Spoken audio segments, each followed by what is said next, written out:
Hello दोस्तों, कैसे हैं आप। दोस्तों, आज हम इस वीडियो में बात करने वाले हैं मार्केट की कंडीशन के बारे में और ये भी बात करने वाले हैं कि क्या इन्वेस्टमेंट का ये सही समय नहीं है या फिर इन्वेस्टमेंट की अपॉर्चुनिटी अब हम मिस कर चुके हैं। इसके अलावा वो 10 बेहतरीन शेयर जो मेरे फेवरेट हैं उनका भी इस वीडियो में मैं जिक्र करने वाला हूं और वीडियो के अंत में 2 शेयर जो आपके लॉन्ग टर्म पोर्टफोलियो में 4 चांद लगा सकते हैं उनकी भी हम बात करेंगे। तो चलिए दोस्तों, मैं विकास जैन आपके अपने चैनल मेरी इन्वेस्टमेंट जर्नी में आपका स्वागत करता हूं। चलिए, इस वीडियो की शुरुआत में मैं आपसे एक सवाल करता हूं, is your glass is half empty और हाफ फुल। अब आप सोचेंगे ये कैसा सवाल है। जब हम आधे भरे गिलास को ऊपर से देखना शुरू करते हैं, ऊपर से नीचे आते आते वो सिर्फ हमें खाली नजर आता है। मीन्स अगर हम इसको मार्केट से जोड़ने की कोशिश करते हैं तो हमें यहाँ पर बहुत सारे थ्रेड्स नजर आते हैं। सबसे पहला थ्रेड्स ऑनगोइंग पेंडेमिक। अब कोविड-19 का क्या होगा, किस तरीके से ये हमारी और पूरे ग्लोबल मार्केट की इकोनॉमी को खराब करने वाला है और अब आगे इकोनॉमिक कंडीशंस क्या रहने वाली है।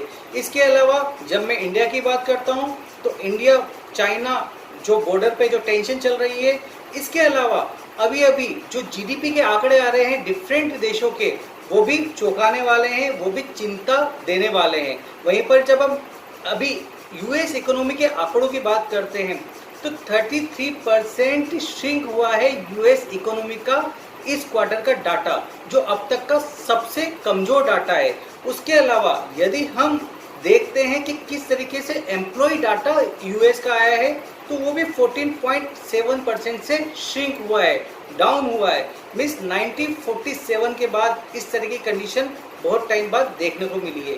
वहीं जब मैं इंडिया की बात करता हूं तो अनएम्प्लॉयबल डाटा तो यहाँ का भी कुछ ठीक नज़र नहीं आ रहा है। अभी तक ये क्लियर नहीं हो पा रहा है कि कितने लोगों की जॉब जा चुकी है या फिर कितने लोगों की जॉब जा सकती है। और इसके अलावा लोग पैसा खर्च करने को भी अभी तैयार नहीं है, वो पैसे को बचाकर चल रहे हैं क्योंकि उनको आगे की कंडीशन बिल्कुल भी समझ में नहीं आ रही है। लेकिन वही अगर मैं इस गिलास को नीचे से ऊपर की तरफ देखना शुरू करता हूँ तो मुझे ये गिलास भरा हुआ नजर आना शुरू होता है। मीन्स यहाँ पर मुझे बहुत सारी अपॉर्चुनिटीज नजर आती हैं, वो अपॉर्चुनिटीज जो शायद मेरे फ्यूचर में मेरी कुछ मदद कर सके। अब इन अपॉर्चुनिटीज में बात करें तो सबसे पहला अनलॉक 3 के बाद बहुत सारे और उद्योग शुरू होने वाले हैं, उनमें कामकाज शुरू होने वाला है। अब बिजनेस अपनी पटरी पर आना शुरू हो गए हैं और इकोनॉमिक एक्टिविटीज धीरे धीरे शुरू होती जा रही है। तीसरा, अगर मैं ग्लोबल बात करता हूँ, ग्लोबल इकोनॉमी की बात करता हूँ तो चाइना की जो फैक्ट्री एक्टिविटी के भी डाटा आए हैं वो जुलाई में चौंकाने वाले आए हैं।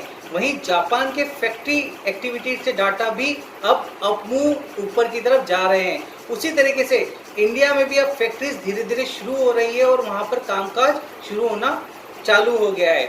और जहाँ पर अगर हम फ्यूचर की जीडीपी की बात कर रहे हैं तो उसमें भी एक ड्रास्टिक चेंज की बात लोग कर रहे हैं। चलिए आप सोचिए, 2007 और 8 की जब हम जीडीपी की बात करते हैं तो उस समय देश की जीडीपी 2007 में 8% थी, जो 2008 में गिरकर 3 से 4% हो गई थी। लेकिन 2009 में फिर से वो जीडीपी का आंकड़ा 8% पे आ गया था। तो इस बात को हमें कभी भी भूलना नहीं चाहिए। तो यहाँ पर सबसे इम्पोर्टेंट क्या है, आपको ये सोचना है कि थ्रेड्स और अपॉर्चुनिटी में मुझे क्या सोचना है। आपसे एक सवाल और मेरा है कि आप वैक्सीन के बारे में क्या सोचते हैं। और जिस दिन इस वैक्सीन का अनाउंसमेंट हो गया और ये वैक्सीन सचमुच आ गई तो उस समय आप मार्केट को कहाँ देखते हैं, ये और एक सोचने वाली बात है। चलिए, अब मैं फिर से आपसे कुछ सवाल करूँगा। पहला सवाल, क्या आप इंडिया की ग्रोथ स्टोरी पर बिलीव करते हैं? दूसरा सवाल, क्या आप ये मानते हैं कि जो अच्छे बिजनेस होंगे वो आगे चलकर भी ग्रो करेंगे? तीसरा सवाल, जब मार्केट डाउनफॉल में हो क्या ये अच्छे शेयरों में निवेश करने का सही समय है? और चौथा, क्या अब कंडीशन नॉर्मलाइज नहीं होगी या फिर कोविड-19 में हम अब इसी तरीके की ज़िंदगी को आगे जीते रहेंगे? अगर आपके सभी सवालों के जवाब हाँ हैं, जिसमें आप ये मानते हैं कि इंडिया की ग्रोथ स्टोरी आज भी इंटैक्ट है, हम अच्छे शेयरों को डाउनफॉल में खरीद सकते हैं और अच्छे बिजनेस आगे भी ग्रो करेंगे, और चौथा, बहुत जल्दी हम इस कंडीशन से, इस पेंडेमिक से भी नॉर्मलाइज हो जाएंगे, क्योंकि कई पेंडेमिक आ चुके हैं, चाहे वो ब्लैक हो, चाहे वो द ब्लैक फीवर हो, चाहे आगे चलकर वो एड्स हो, या फिर वो सार्स हो, या फिर वो स्वाइन फ्लू हो, या फिर वो जीका वायरस हो। कई वायरस आए और वो चले गए, लेकिन हमने कभी भी रुकना नहीं सीखा है। उसी तरीके से इकोनॉमी भी कभी हमारे लिए वेट नहीं करेगी। हाँ, ये हो सकता है कि अगर हम वेट करते रहे तो एक समय ऐसा आए कि इकोनॉमी हमसे बहुत आगे बढ़ जाए, शेयरों के दाम बहुत ज़्यादा आगे निकल जाए और हम सिर्फ यही विचार करते रहे कि क्या ये सही समय है या नहीं है इन्वेस्ट करने का। तो इन्वेस्टमेंट जब भी मार्केट डाउन होता है, उस डाउनफॉल का वेट करें और वहाँ पर अपनी इन्वेस्टमेंट की शुरुआत आप कर सकते हैं। अब जब मार्केट की बात आती है तो मैं निफ्टी का एक एग्जांपल लूँगा। निफ्टी के अगर हम हाई की बात करते हैं, जो लगभग 12,400 का था जनवरी में, वो गिरकर मार्च में 7,600 के लगभग आ गया। अब हम देखते हैं कि मीन्स यहाँ पर 38% का डाउनफॉल आया। वहीं पर अगर मैं मार्च के डाउन से अभी निफ्टी की कंडीशन देखता हूँ तो निफ्टी 11,000 के लगभग अभी ट्रेड कर रहा है। मीन्स अपने मार्च के डाउन से निफ्टी 44% राइज हो चुका है। इसका मतलब निफ्टी अभी फिलहाल महंगा है और एक करेक्शन की हम उम्मीद कर सकते हैं। तो सवाल फिर से मेरा ये है कि आप किस तरीके से निवेश को आगे मौका देना चाहते हैं? आप डाउनफॉल को एक अपॉर्चुनिटी मानना चाहते हैं या फिर उसमें आप घबराकर उसको एक ट्रेड समझकर मार्केट में निवेश नहीं करना चाहते हैं? यदि आप डाउनफॉल को एक अपॉर्चुनिटी समझते हैं तो अब मैं आपसे डिस्कस करने वाला हूँ वो 10 बेहतरीन शेयर जो शायद आपको फ्यूचर में बहुत अच्छा रिटर्न दे सकते हैं। उसमें मेरा पहला शेयर है infoedge.com और हम इसको naukri.com से भी जानते हैं। जैसे कि दोस्तों हम मान रहे हैं कि बहुत सारी जॉब्स जा चुकी है या जाने वाली है, तो बहुत सारे लोग यहाँ पर जॉब की तलाश में होंगे और उस केस में इन्फोएज और naukri.com हमारे लिए बेहतरीन विकल्प हो सकता है।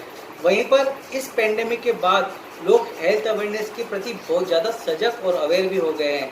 तो naukri.com के अलावा इनके पास एक और बिजनेस है जिसको आप जानते होंगे policybazaar.com। तो ये शेयर आपको लॉन्ग टर्म में एक अच्छी ग्रोथ दे सकता है। जब कंडीशन नॉर्मलाइज हो जाएगी और जो हमारे बिगनर्स है जिनकी नौकरी लगेगी और वो कुछ अच्छा इंक्रीमेंट पाएंगे और वो आगे चलकर सोचेगी कि शायद मैं अपने लिए घर खरीद लूँ, तो घर को पेंट करने के लिए वो एशियन पेंट इंडस्ट्री का बेताज बादशाह ये मेरा दूसरा शेयर है। आप इसको अपने पोर्टफोलियो में जगह दे सकते हैं डाउनफॉल में। वहीं पर जब सारी कंडीशन नॉर्मलाइज हो जाएंगी तो हम घूमने फिरने का जरूर सोचेंगे, क्योंकि दोस्तों नॉर्मल कंडीशन होने के बाद सबसे पहला हमारा इरादा ही ये होगा कि हम अपनी लाइफ को एंजॉय करें और वहाँ पर कुछ शेयर बेहतरीन आपको रिटर्न दे सकते हैं। उसमें पहला रहेगा IRCTC, दूसरा एंजॉयमेंट के लिए PVR, क्योंकि हम बोर हो चुके हैं वेब सीरीज को टीवी पर देख कर, मोबाइल पे देख कर और अब हमें बड़ा पर्दा यहाँ पर रिक्वायर्ड होगा। तो चौथा शेयर मेरा PVR होगा। उसके बाद जब हम घर को खरीदेंगे, उसको पेंट बनाएंगे, तो हो सकता है उसमें हमें बहुत सारा फर्नीचर का काम कराना पड़े और उस फर्नीचर के काम के लिए, फर्नीचर को जोड़ने के लिए फेविकोल हमारे लिए बहुत ज़रूरी होगा। तो पांचवा फेवरेट मेरा शेयर रहेगा पीडीलाइट इंडस्ट्री, जिसने अभी तक बेहतरीन रिटर्न दिया है और आगे भी इस कंपनी का कोई कॉम्पिटिटर नहीं है। उसके अलावा जब हम बात करते हैं तो छठा और सातवां शेयर मेरा टाटा ग्रुप से है। उसमें पहला आएगा हमारा टाइटन, जो कि एक बेहतरीन विकल्प हो सकता है, और उसके बाद ट्रेंड। आठवां मेरा फेवरेट शेयर है वरुण ब्यूरेज लिमिटेड, VBL। दोस्तों नॉर्मल जिंदगी के बाद हम जरूर ट्रॉपिकाना, नीबूस, पेप्सी और इस तरीके के प्रोडक्ट्स को कंज्यूम करना जरूर चाहेंगे, और ये सारे प्रोडक्ट्स वरुण ब्यूरेज लिमिटेड बनाती है। जब हम नवे शेयर की तरफ चलते हैं तो वो मेरा फेवरेट है बजाज फाइनेंस। दोस्तों नॉर्मल ज़िंदगी होने के बाद आप क्या सोचते हैं? आप सबसे पहले घर के लिए क्या खरीदना चाहेंगे? ऑब्वियस ही बात है टीवी, फ्रिज, AC और बहुत सारी ऐसी चीज़ें जो आप अपने घर में लाना चाहेंगे, और उनमें कभी कभी आप EMI का यूज़ भी करना चाहेंगे, और EMI के लिए हमारे पास बेहतरीन विकल्प है बजाज फाइनेंस। दोस्तों ये शेयर भी आपको आगे चलकर बेहतरीन रिटर्न दे सकता है। और 10वां बेहतरीन शेयर है HDFC AMC। सारी कंडीशन नॉर्मलाइज होने के बाद हम मिडिल क्लास के लिए सबसे अच्छा इन्वेस्टमेंट का विकल्प रहता है म्यूचुअल फंड। और HDFC AMC इंडिया की अभी टॉप म्यूचुअल फंड एजेंसी में से एक एजेंसी है।